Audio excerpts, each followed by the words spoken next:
In this video, we will present the placement options of the text tool and how to apply path. Let's start from this text to check out the placement options. By default, when adding text, the horizontal placement is applied. When using horizontal placement, the only control that you have on the placement is the ability to move individual characters.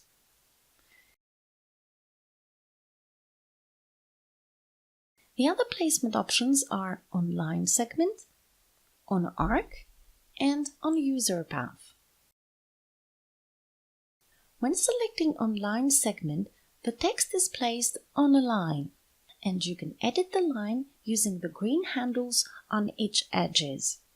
You can change its position, angle, and length.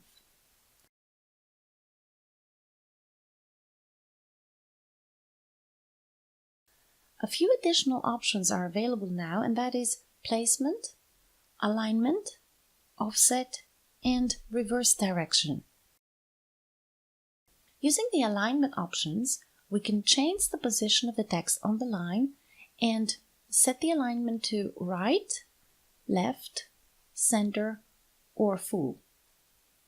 Notice that when you set the alignment to full, you can adjust the letter spacing if you change the size of the line.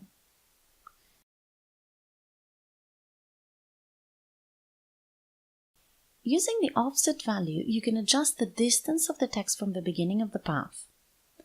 Type the value you like and press Enter to apply it.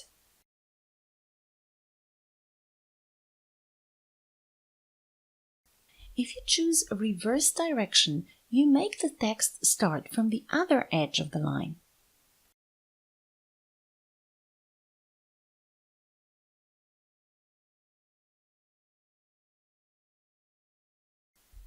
Using the text placement, you can change the position of the text according to that line. When using baseline, the letters are placed along the baseline. But some letters that have a descender go below the baseline, like Q and G in this example. If you want all letters on top of the line, you can select bottom text placement. In the same way, if you select ascend placement, all letters go below the line, except from ascenders that may go over the line. Finally, using the top placement, all the letters go below the line.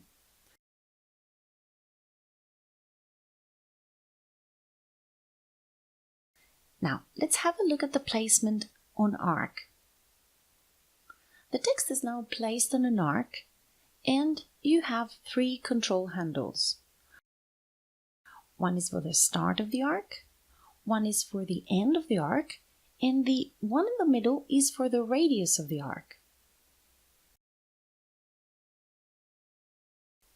The alignment and the placement options are still available.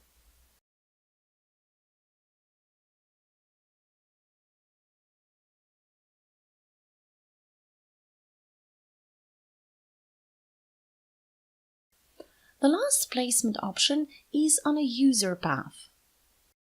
When selecting this placement, you can move the text as is.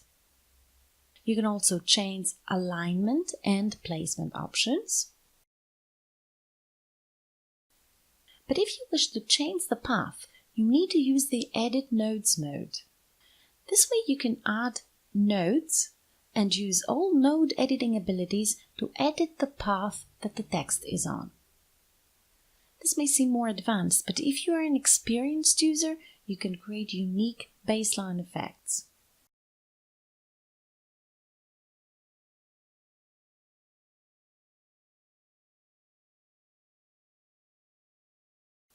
You may find interesting to know that there is also a way to use any part of your design as user path.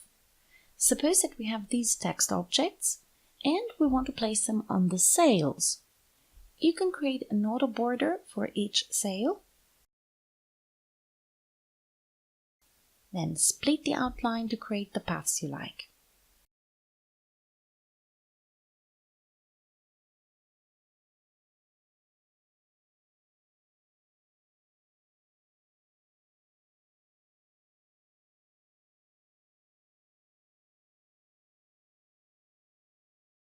Use break apart to separate the paths and remove unnecessary ones.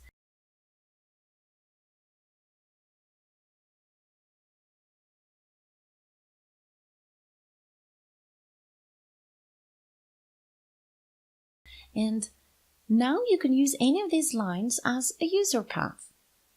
In order to apply the path, you need to select both objects holding the Control key down and then clicking on both objects.